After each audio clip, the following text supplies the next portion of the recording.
soit I4 plus I2 est égal à 1 ou 0. D'accord? I4 plus I2. On va mettre ça 6 et 7. On réutilise 5 primes. Heureusement, on a numéroté ça. 12, I4, d'accord? 12 fois I4. I4, c'est ça. C'est 6 là. I4, c'est 1, 0. On met 1, hein, on ne met pas 0. Hein. Quand c'est, il n'y a pas de phase. Moins I2. D'accord? 12, I4, moins 0,25 V1. V1, d'accord? Est égal à 0. Soit 12 moins 12 I2, d'accord? Moins 0,25. V1 est égal à 0.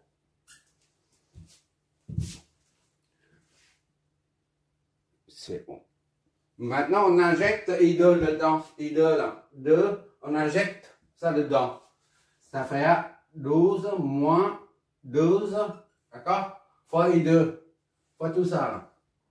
Moins 4 I1. D'accord? Moins 0,25 V1. Tout ça est égal à 0. Qu'est-ce que ça nous donne? 12. Moins, ça fait plus, 48. I1. Moins 0,25 V1. Ça s'annule. D'accord?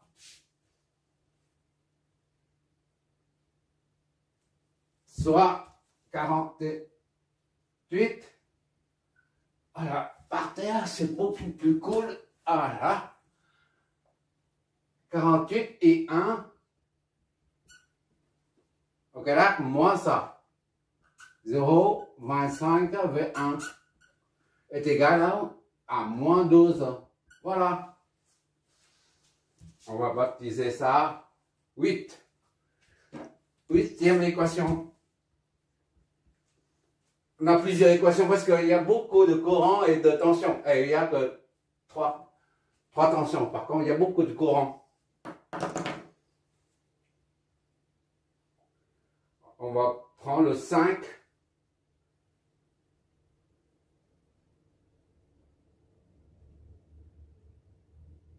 D'accord, on prend le 5.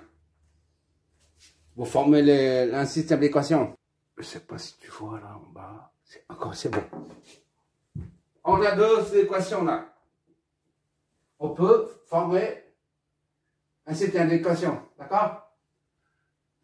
Donc 5 et 8. 5 nous donne. J'espère que tu vois le truc là. 5 nous donne 10 et 1. Et 1. D'accord? Plus V1. 1, V1. 5, 10 et 1. 1, V1 est égal à 20. Et 8 nous donne 48 et 1. D'accord? Moins 0,25. V1, ils sont alignés là, est égal à moins 12. Moins 12.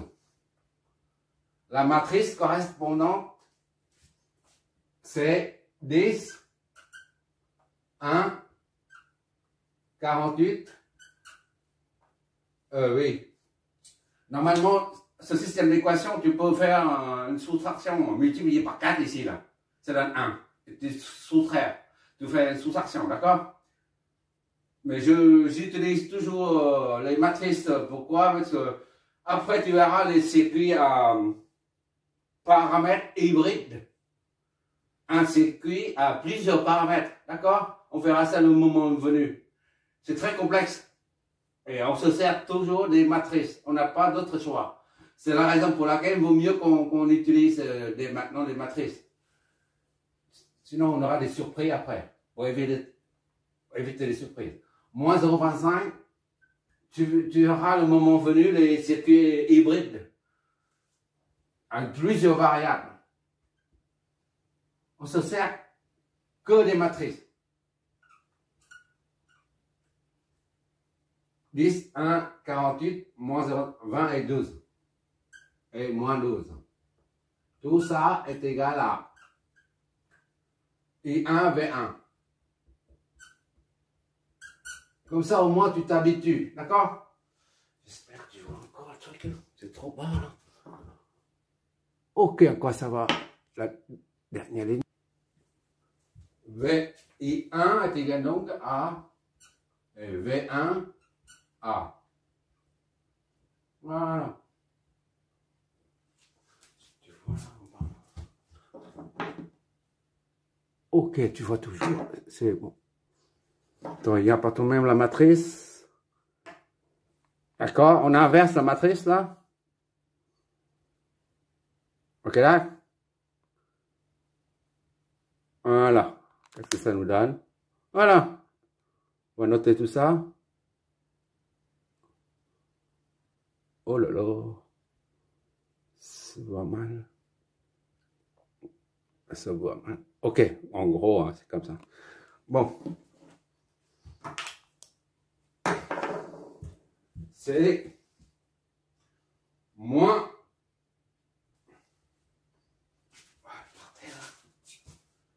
0, 139.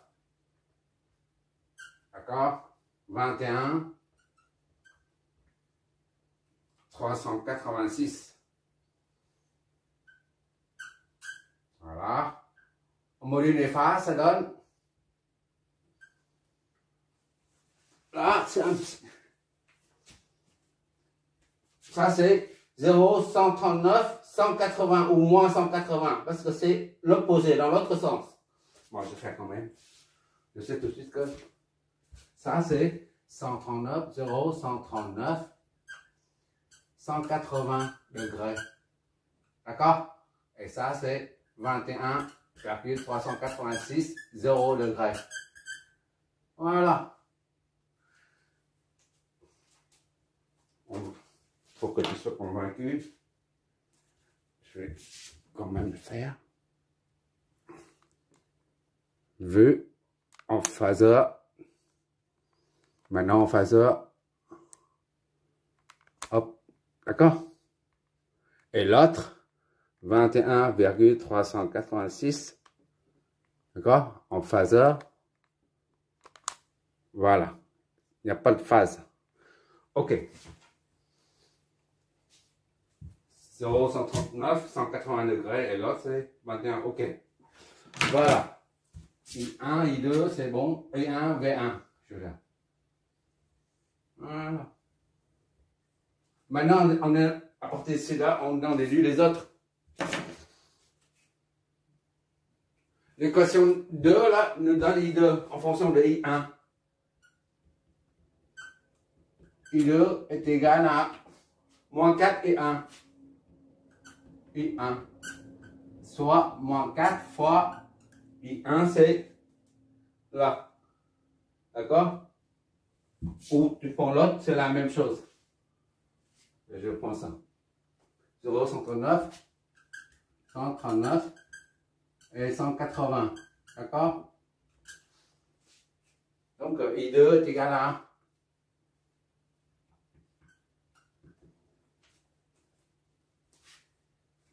Eve. On va faire ça, on fait sa mesure. Vu. Voilà. Bon, il n'y a pas de phase, d'accord? Il n'y a pas de phase. On va mettre phaseur pour que tu vois. Voilà. Il n'y a pas de phase. D'accord? La phase est nulle. 0, 566, 0. Ça, c'est en ampères. D'accord? Là, c'est en ampères. Et ça, c'est en volts. J'ai oublié ça. D'accord? On va déterminer tous les courants et toutes les tensions. Et maintenant, V2. V2, c'est là. 1. On a ici V1. On déduit V2. V2 est égal à 0,25 V1. V1, soit 0,25 fois V1, c'est là. 21, 386.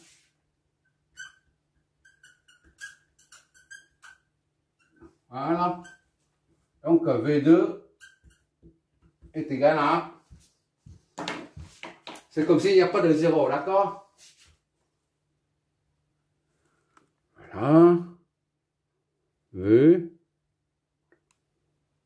Voilà. Il n'y a pas de phase, d'accord? Tu vois bien, il n'y a pas de phase. D'accord? 5, 347, 0. 5, 340. 47 et 0. Pas de phase. Bonne. Voilà. V, I1, I2, V1, V2. D'accord? Et maintenant les autres courants. I3, on part de 3. I3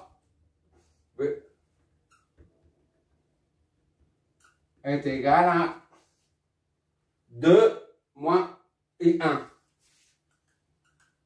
Moins I1. C'est-à-dire 2 moins I1, c'est combien? C'est ça. Moins et moins, ça fait plus. Allez, tout à l'heure, on a fait ça. Maintenant, on prend ça. Pour varier un peu. Ça ne change rien du tout. Moins I1. I1, c'est moins 0,139. Voilà. D'accord? 2 moins I1. Donc, I3 est égal donc à combien ça? 2 à l'œil, 139. 0. Il n'y a pas de phase. Voilà.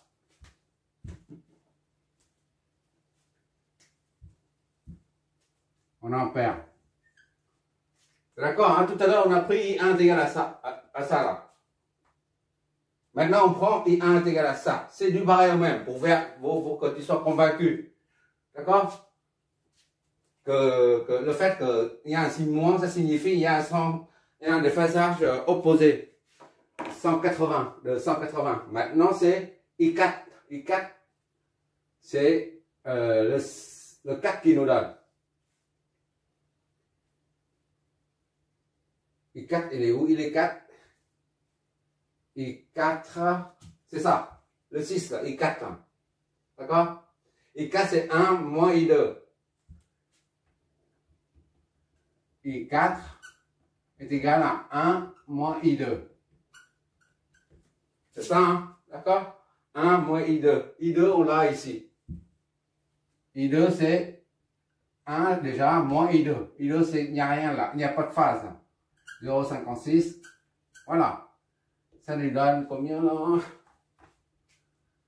Il n'y a pas de phase. I4. C'est-à-dire I4 et I3 sont en phase. 1 moins. Du calcul de tête, moi, il me faut ça. 434. 0,434. 0 phase. Voilà, c'est terminé.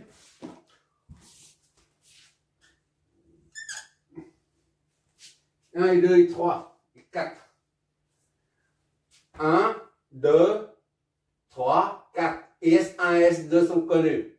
V1, c'est la même chose que V2, c'est la même chose que V2. D'accord? C'est la même chose que la tension au bord de cette source-là.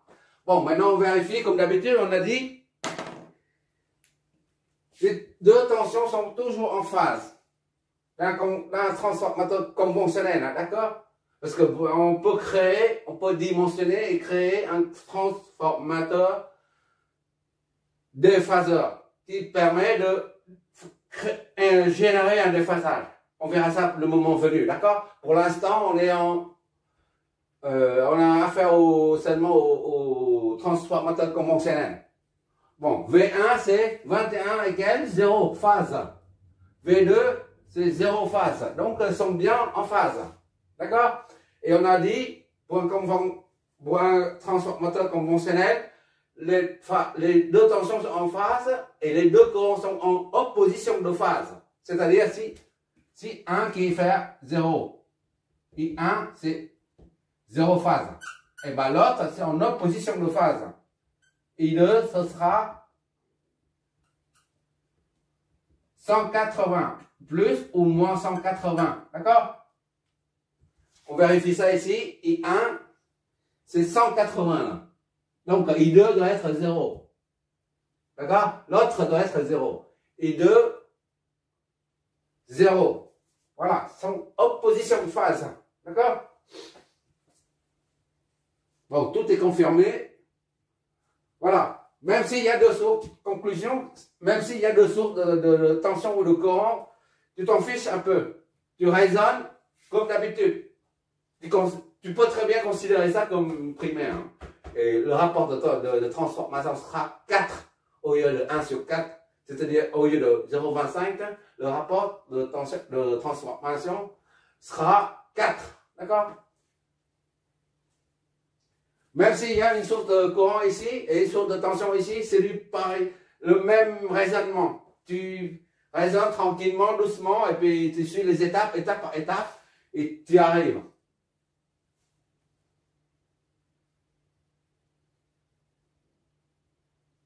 Qu'est-ce qu'on a comme remarque à faire? Voilà. En phase, en opposition de phase, c'est tout. Bon, le prochain, on va faire tout de suite hein, pour finir la journée. Là. 8 heures. On va faire on va faire ça. Une haute tension, très haute tension plutôt. Là, on a la distribution qui arrive. Disons, triphasée. Après, voilà. J'utilise tout le temps les conventions de dessin en génie civil. Voilà. Je suis un mec de génie civil, je ne suis pas du GU. L'électrotech ou l'électronique. Voilà. Voilà. Et ici, après, tu as, disons, tu as transfert de... Ici, un transfert. D'accord? Ici, un autre transfert. Voilà.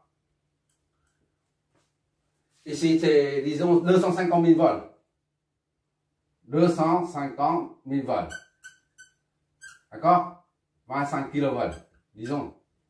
Je ne sais pas quelle tension on va mettre. Et après, ça baisse. Ici, là, ça continue, mais la tension baisse.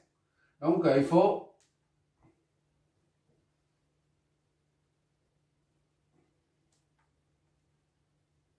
Voilà. Un autre. Et ici, là, ça baisse la tension. Ici, tu as des charges. Tu as des charges, d'accord? Il y a autre chose avant, hein. Mais là, on imagine que c'est comme ça. Il y a un transformateur ici, un transformateur là. Voilà, par exemple. Voilà. Et ça va jusqu'à la Terre, par exemple. Et ça va jusqu'à la Terre, par exemple. Voilà. La Terre. Et là, c'est la Terre. Voilà. D'accord? Et on va voir le facteur de puissance. Le facteur de puissance. Parce qu'il y a une charge ici. Z, disons Z1. Là, c'est la charge Z2. Voilà. Et on va déterminer, nous, le facteur de puissance à l'arrivée, là, en amont des transformateurs. Le facteur de puissance qui est généré par ces deux charges en même temps et qui va affecter le réseau à ce niveau-là. FP, le facteur de puissance totale.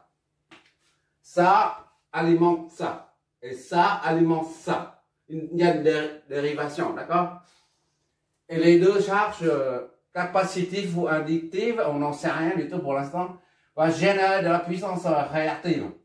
Et on va calculer le cosinus phi, qui est répercuté à ce niveau-là, mais pas à ce niveau, d'accord? Ça, on connaît le facteur de puissance, ça, on connaît le facteur de puissance. Disons, par exemple, ici, c'est FP est égal à 0,7, 7%, d'accord? 0,7, 70%, c'est-à-dire 70%, 70%. Et là, FP ici, là, est égal à, disons, 90%, 0,9, 10%. Et on va déterminer le facteur de puissance ici, en amont des deux transformateurs là. D'accord? Ça, c'est les facteurs de puissance en aval. Nous, on détermine, disons, on est dans la situation de l'EDF par exemple. On détermine, on veut savoir, voilà. Et on voit que la puissance réactive circule, fait des va et des vient, et ben on va voir pourquoi, avec quelle quantité. C'est ça qui nous permet de savoir. Donc, on va déterminer ça avec un réseau, un tel réseau. D'accord? Oui, un petit rappel pour ça. Le facteur de puissance, c'est cosinus. On dit, en général, hein, on entend très souvent. Facteur de puissance, ça signifie cosinus de phi est égal à, doit être proche de 1, par exemple, ou 0,7, par exemple. Ici, c'est 0,7, par exemple. D'accord? Ou alors, facteur de puissance est égal à cosinus de phi 2 est égal à proche de 1, par exemple. Mais qu'est-ce que ça signifie, en fait, concrètement? Concrètement, qu'est-ce que ça signifie? Et on entend aussi dire, voilà, ça c'est cosinus, facteur de puissance. Il y en a qui disent c'est la puissance active, d'accord, sur la puissance apparente. D'accord? FB1, FB2. C'est la puissance active 1. S2, voilà. Là, qui dit ça, c'est facteur de puissance, c'est 0,7. Et là, facteur de puissance représente le cosinus phi. Et cosinus phi, tu demandes encore ce que ça signifie cosinus phi, de dire, voilà, c'est 0,7. Et ici, c'est proche de 1. Et d'autres qui te disent, voilà, on te dit aussi que facteur de puissance, c'est le rapport de la puissance active sur la puissance apparente, absorbée. D'accord? Mais pour nous, parce qu'on est là pour apprendre, pour nous là, on veut vraiment savoir de quoi il s'agit en fait. Ça signifie, au lieu de mettre 0,7, 0,9 ou proche de 1, tout ça, au lieu de mettre 1, on met FP est égal à 100%. Et ça, c'est 70%. D'accord? Ou ici, c'est FP2 là. Pourquoi on ne met pas 90%, mais plutôt que 0,9? Ça ne veut rien dire. Ça, on a du mal à comprendre. Il suffit de l'être, voilà, 100%, 90%, 70%. Pourquoi on met ça? Tout simplement, il faut que tu regarderas la démonstration de la puissance instantanée, puissance moyenne, puissance active, puissance réactive, puissance apparente et la puissance complexe. Voilà. Et j'ai bien insisté sur le fait que le facteur de puissance, au lieu de dire ça ou ça, FP c'est cosinus machin, ou 0,7, 0,9, ou proche de 1 ou 1. Tu dis 70%, 100%, 90%. Pourquoi? Pourquoi 10%? Parce que le facteur de puissance, concrètement, ça signifie le pourcentage de la puissance apparente, de la puissance apparente qui est active. Ici, il n'y a que 90%. 90% là, 100 c'est puissance apparente. Et là, c'est la puissance active, P active. En d'autres termes, c'est le pourcentage de la puissance apparente qui est actif. Ça, on est clair là-dessus. Ça nous renseigne tout de suite ce qui est fourni et ce qui est consommé réellement. Voilà, je reprends, je note ici, là, comme ça, pour, on visualise, on comprend bien le truc. FP signifie pourcentage de la puissance apparente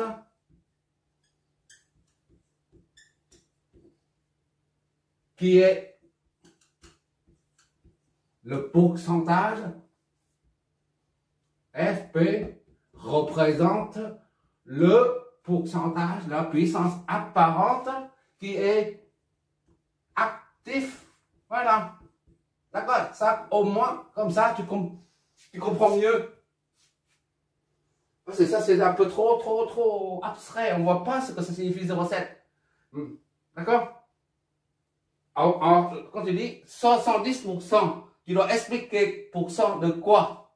Le pourcentage de quoi? Dans ce cas-là, tu dis le pourcentage de la puissance apparente qui est actif. Ok, là?